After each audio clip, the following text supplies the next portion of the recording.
छात्रों, अभिनंदन है आप सभी लोगों का हमारे YouTube चैनल में। जैसा कि मैंने इन्फॉर्मेशन आप सभी लोगों को दिए थे कि हम लोग यूपीएससी की जो पेट की परीक्षा होने वाली है उसके लिए हम सभी लोग संपूर्ण ज्योग्राफी की क्लास पढ़ेंगे, शुरू करेंगे। और उसी क्लास को आज मैं शुरू करूँगा और इस क्लास में पूरा डिटेल ज्योग्राफी हम लोग सॉल्व करेंगे, ज्योग्राफी हम लोग पढ़ेंगे। जो जितने भी इंपॉर्टेंट प्रश्न यहाँ से बनने वाले होंगे, जिन टॉपिकों से बनेंगे, उन सारे टॉपिकों को हम लोग डिटेल में चर्चा करेंगे, ठीक है।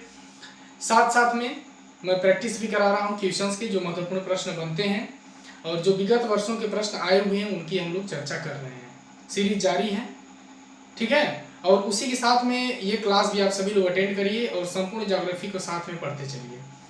इस क्लास में जो है भारत का भूगोल, विश्व का भूगोल दोनों हम लोग पढ़ेंगे और इसके बाद में हम लोग उत्तर प्रदेश का भूगोल भी संपूर्ण रूप से पढ़ेंगे, ठीक है।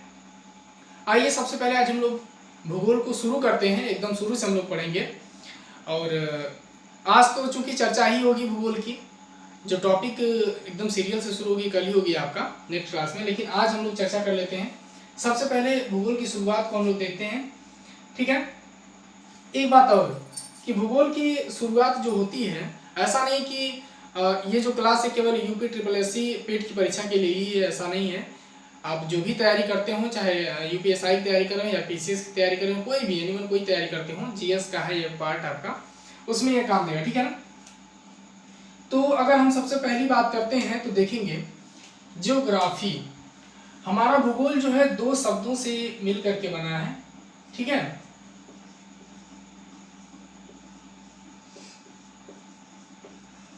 ठीक है, ज्योग्राफी यानी कि भूगोल की अगर हम लोग बात करते हैं, जिसे हम लोग इंग्लिश में ज्योग्राफी कहते हैं, तो ये ज्योग्राफी जो है ये दो शब्दों से मिलकर बनी। किससे? दो शब्दों से।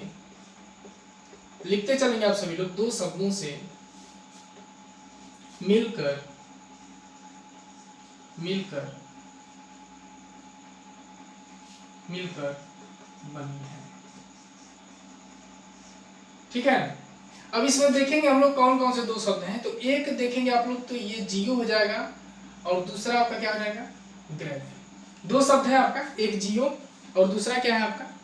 ग्रेफी। अगर इनके अर्थ को हम लोग देखें तो जियो का अर्थ होता है क्या? पृथ्वी। जियो का अर्थ क्या होगा?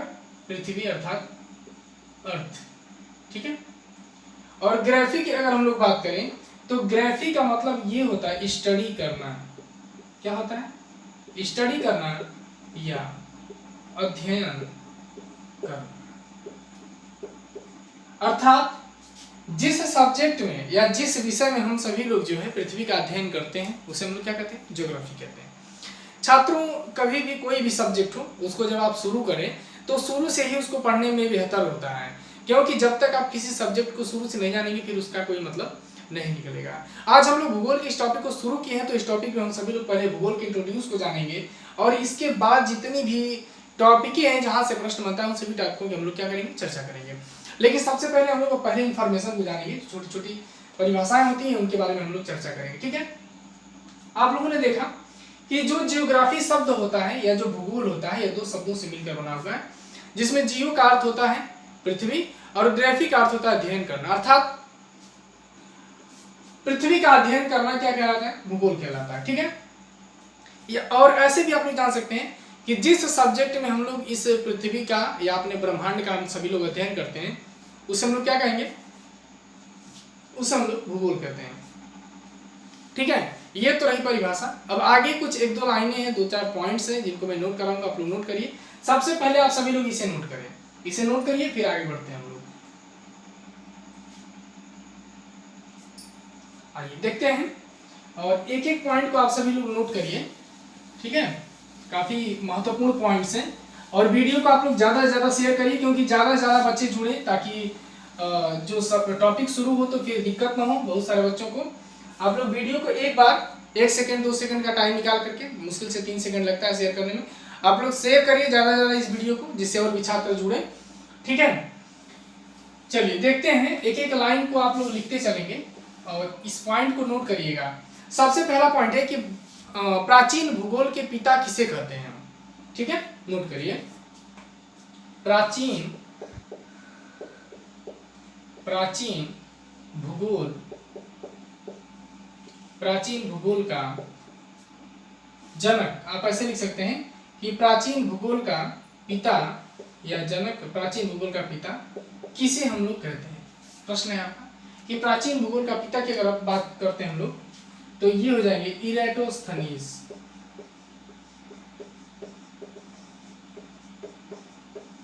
इरेटोस्थनीज यानी कि जो प्राचीन भूगोल है उसका पिता हम लोग किसे कहते हैं, प्राचीन भूगोल के पिता, तो इरेटोस्थनीज को कहा जाता है प्राचीन भूगोल का पिता। ठीक है, नोट करिए इसे। दूसरे पॉइंट की तरफ अगर हम लोग बढ़ेंगे तो दूसरा पॉइंट आपका कहता है कि आधुनिक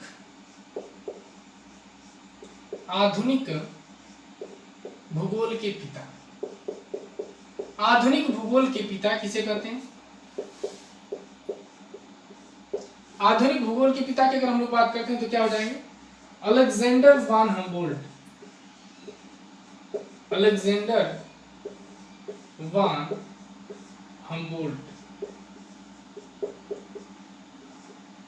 अलेक्जेंडर वान हम्बोल्ट को हम लोग आधुनिक भूगोल का पिता कहते हैं। ठीक है, एक बात और हम आप लोगों को बता दें कि इरेटोस्थनीज के द्वारा लिखी गई जो पुस्तक है जियोग्राफिया, उसी पुस्तक से जो है जियोग्राफी शब्द की उत्पत्ति हुई है और वहीं से जियोग्राफी शब्द को लिया गया है। कभी आपसे प्रश्न पूछ सकता है कि जियोग्राफी शब्द की उत्पत्ति कहाँ से हुई है, तो इरेटोस्थनीज की जो पुस्तक है जियोग्राफिया, उसी से हम लोग जियोग्राफी शब्द को लिए हैं। जियोग्राफी शब्द की उत्पत्ति वहीं से होती है। ठीक है, ये बात आप लोग याद रखिएगा, मैं इसमें लिखवा नहीं रहा हूँ, नोट करना चाहेंगे तो कर लीजिएगा आप लोग। इन दो पॉइंट्स को आप लोग नोट करिए, फिर आगे बढ़ते हैं हम लोग। चलिए,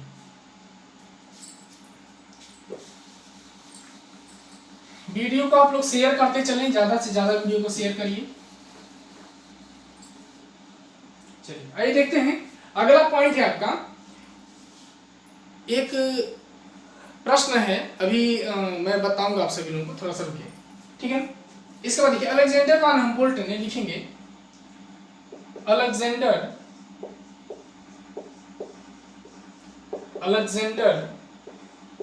वान हम्बोल्ट, अलेक्जेंडर वान हम्बोल्ट,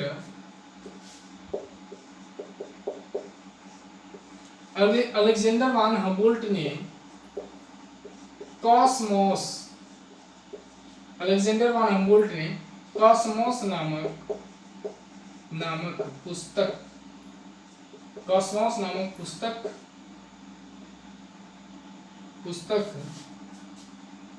की रचना की। अलेक्जेंडर वान हम्बोल्ट ने जो है एक कॉस्मोस नामक पुस्तक की क्या की, रचना की। ये बड़ा बेहतरीन प्रश्न है, खास करके टीजीटी पीजीटी में इसको बहुत पूछा जाता है, तो आप लोग इसे नोट करिएगा कि कॉस्मोस नामक पुस्तक की क्या की, रचना की। अगला प्रश्न है, भूगोल के जनक की उपमा, भूगोल के जनक की उपमा किसे प्रदान की गई है। पॉइंट है आपका कि भूगोल के जनक की उपमा किसे प्रदान की गई है, तो भूगोल का जो जनक कहा जाता है जिनको, वो है हिकेटियस। लिखेंगे आप सभी लोग हिकेटियस, यहां पर नोट करेंगे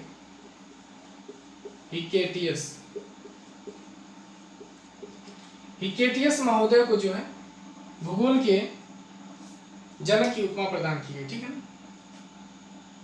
हिकेटियस को नोट करिएगा, हिकेटियस को।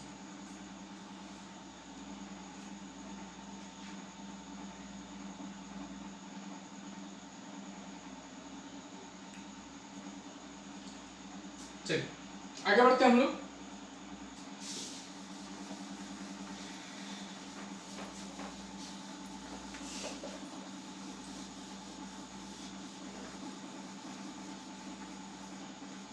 अगले पॉइंट की तरफ हम लोग बढ़ते हैं, और एक पॉइंट और यहां नोट करेंगे आप लोग, मानव भूगोल के पिता। लिखेंगे मानव भूगोल के पिता, यानी कि मानव भूगोल के पिता कौन कहे जाते हैं? तो ये है आपका फ्रेडरिक रेटजेर। फ्रेडरिक रेटजेर को जो है ये मानव भूगोल का पिता कहा जाता है। तो छात्रों ये रहे कुछ इंपॉर्टेंट पॉइंट जो एकदम कॉमनली पॉइंट्स हैं जिनको जानना बड़ा जरूरी होता है यदि आप भूगोल पढ़ते हैं तो। अब इसके बाद हम सभी लोग चर्चा करेंगे ब्रह्मांड की तरफ। ब्रह्मांड की चर्चा हम लोग करेंगे और ब्रह्मांड की चर्चा करने से पहले हम लोग कुछ और भी अवधारणाएं हैं जिनको जानना बड़ा जरूरी है, क्योंकि बहुत सारे वैज्ञानिक ने, भूगोलवेत्ताओं ने अपने अपने मत को दिए कि ब्रह्मांड की उत्पत्ति कैसे हुई, पृथ्वी की रचना कैसे हुई, कैसे हमारी आकाशगंगा बनी, ऐसी बहुत सारी बातें लोगों ने की। क्योंकि भूगोल एक ऐसा सब्जेक्ट है जो परिकल्पनाओं पर चलता है। अगर देखा जाए तो इसमें कुछ बातें आपको सत्य मिलेंगी, कुछ आलोचनाओं के थ्रू कट जाएंगी, सारी विविधताएं मिलती हैं भूगोल में। लेकिन अगर इतिहास सब्जेक्ट को उठा कर देंगे, इतिहास का मतलब है कि बीते हुए कल में ये घटना जरूर हुई है, तभी इतिहास में उसको दोहराया जाता है, लिखा जाता है। लेकिन भूगोल में बहुत सारी बातें अवधारणाओं पे चलती हैं, ठीक है। तो हम लोग उसी सारे पॉइंट्स की हम लोग चर्चा करेंगे। तो एक एक करके सबकी हम लोग चर्चा करेंगे। सबसे पहले हम देखेंगे और वैज्ञानिकों की तरफ बढ़ेंगे हम सभी लोग और उनके मत को जानेंगे कि किसने क्या कहा। इसके बाद टॉपिक को शुरू किया जाएगा। तो आप लोग हेडिंग बनाएंगे सबसे पहले ब्रह्मांड। ब्रह्मांड हेडिंग हो जाएगा। और आज सुनिए आप सभी लोग कैसे है क्या है। तो सबसे पहले हम लोग देखें खगोल शास्त्रियों को कि उन लोगों ने क्या क्या मत अपना दिया। सबसे पहले हम लोग बात करेंगे, एक खगोल शास्त्री हैं,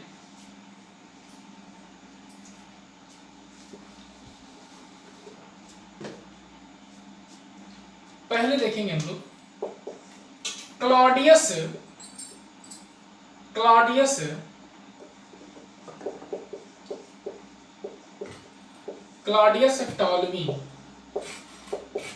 क्लॉडियस टॉलमी एक मिस्र के एक खगोल शास्त्री हैं, जिन्होंने क्या कहा, कब कहा इन्होंने, तो देखेंगे 140 ईस्वी में इन्होंने क्या कहा, ठीक है। तो इन्होंने एक अवधारणा दी, टॉलमी जो थे उन्होंने एक अवधारणा दी जिसे हम लोग क्या कहते हैं, तो इसे हम लोग कहते हैं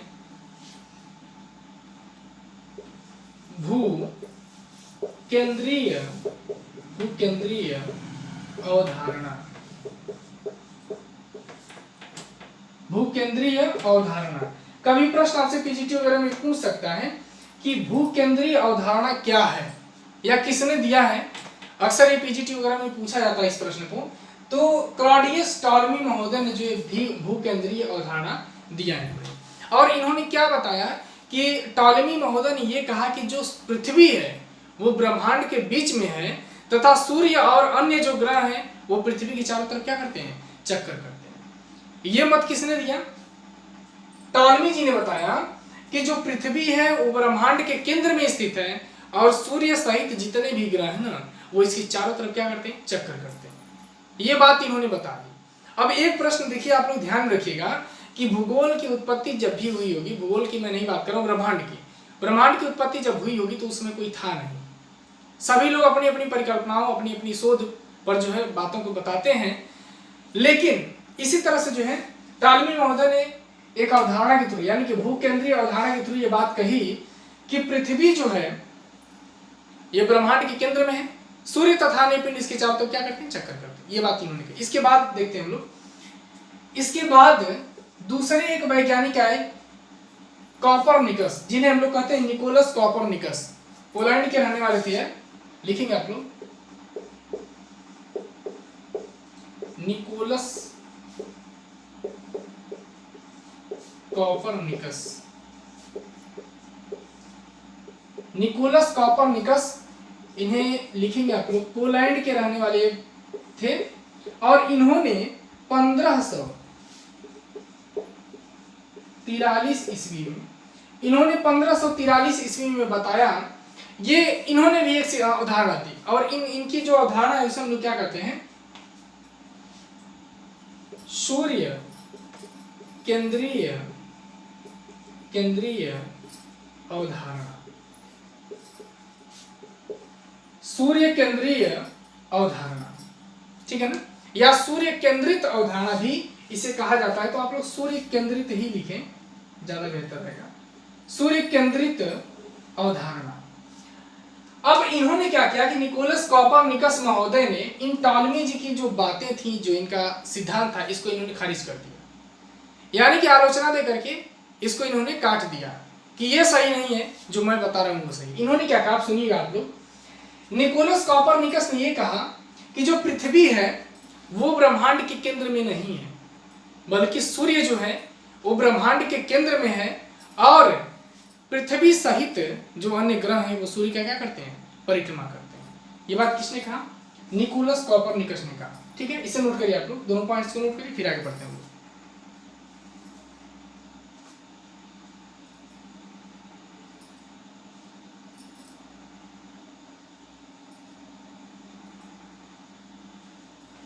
चलिए आइए आगे बढ़ते हैं। चलिए एक बात और ध्यान देंगे, निकोलस कॉपर महोदय ने जो अपनी अवधारणा दी, सूर्य केंद्रित अवधारणा, ये अवधारणा केवल सौर मंडल तक ही सीमित रह गई। ठीक है, उससे आगे का इन्होंने शोध नहीं किया। एक बात और इन्होंने बताया पृथ्वी के बारे में कि पृथ्वी में दो गतियां पाई जाती हैं। एक गति होती है दैनिक गति, जिसके कारण पृथ्वी पर दिन और रात होता है, और दूसरी गति थी एक गति से जो पृथ्वी सूर्य के चारों तरफ घूमती है। तो उस गति को निकोलस इस कोपरनिकस महोदय ने क्या कहा, उसे इन्होंने कहा वार्षिक गति। यानी कि वार्षिक गति वह गति होती है जिसके माध्यम से पृथ्वी सूर्य के चारों तरफ घूमती है, चक्कर करती है, और दैनिक गति के कारण पृथ्वी पर दिन और रात होते हैं। ये बात इन्होंने बताई कोपरनिकस महोदय ने कि पृथ्वी में दो गतियां पाई जाती हैं, एक दैनिक गति है और एक वार्षिक गति। दैनिक गति का मतलब जो पृथ्वी अपने अक्ष पे घूमती है उसे हम लोग दैनिक गति कहते हैं, घूर्णन गति कहते हैं, और जिस गति से पृथ्वी सूर्य के चारों तरफ घूमती है उसे हम लोग वार्षिक गति कहते हैं। ठीक है, नोट करिए इस पॉइंट को, फिर आगे बढ़ते हैं। चलिए देखते हैं।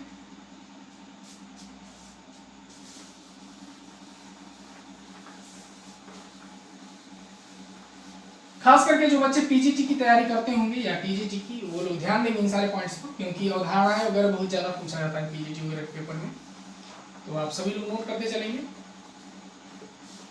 चूंकि कोई भी सब्जेक्ट हो उसको पढ़ने से पहले जो है उसके शुरू की बातें पता हो तो बेहतर होता है।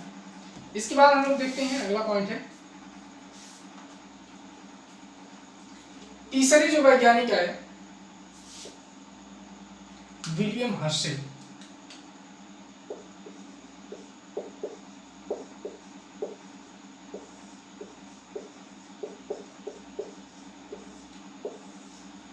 विलियम हर्शेल महोदय की अगर हम लोग बात करते हैं तो विलियम हर्शेल एक भूगोलवेत्ता थे, खगोल शास्त्री से, और ये ब्रिटेन के रहने वाले थे। कहाँ के रहने वाले थे,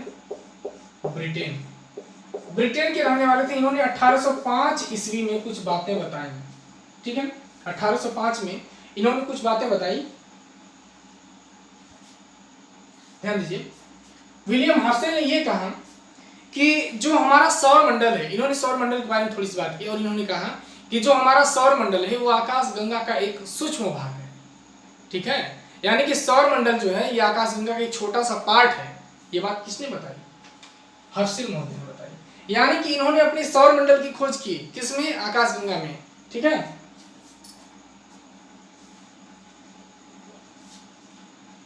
और एक इन्होंने ग्रह की भी खोज की जिसे हम लोग कहते हैं यूरेनस या अरुण ग्रह की खोज भी इन्होंने की, और सौर मंडल की भी इन्होंने कह सकते हैं आपकी खोज की।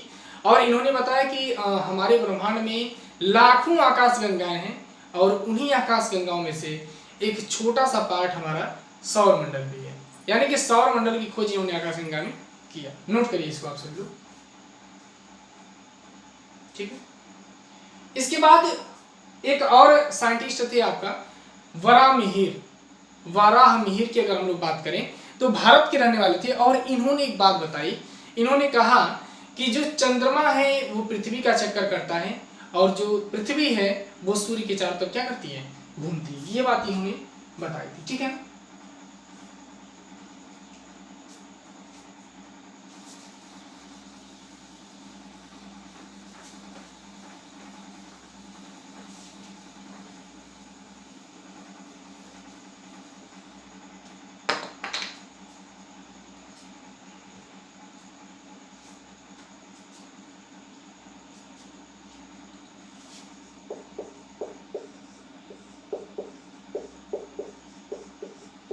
वाराहमिहिर।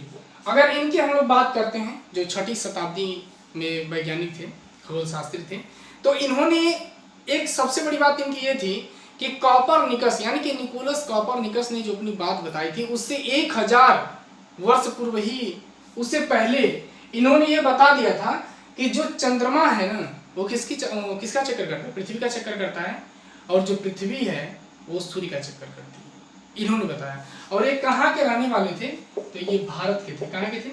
भारत के। 6वीं शताब्दी में इन्होंने बताया था आपका, ठीक है, इनको भी आप लोग नोट करिएगा। इसके बाद अब हम लोग पढ़ते हैं आगे ब्रह्मांड की उत्पत्ति से संबंधित सिद्धांत।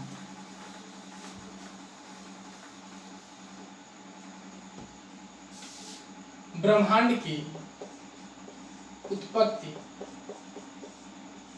उत्पत्ति से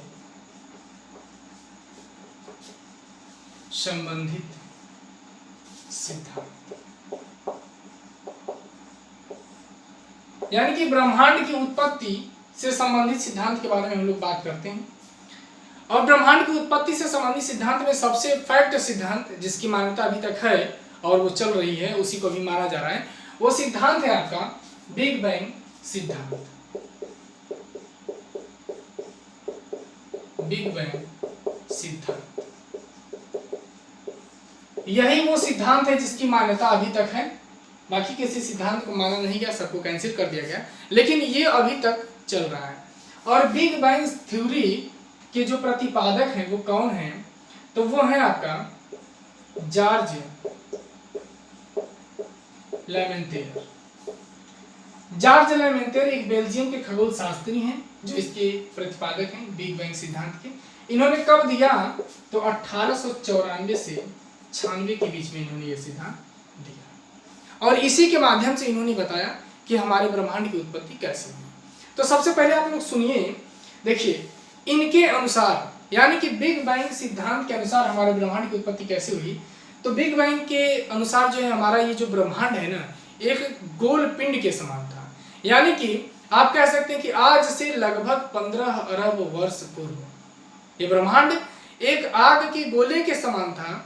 एक ऐसे बोल सकते हैं कि एक विशालकाय पिंड था जिसमें आप ऐसे बोले कि विस्फोटक पदार्थ भरे हुए थे, ठीक है ना। यानी कि यह एक अग्निपिंड था जिसके अंदर विस्फोटक पदार्थ भरे हुए थे, या वे पदार्थ भरे हुए थे जिनका घनत्व क्या था, सर्वाधिक था, उनका तापमान अधिक था, और उनमें दाब भी क्या था, अधिक था।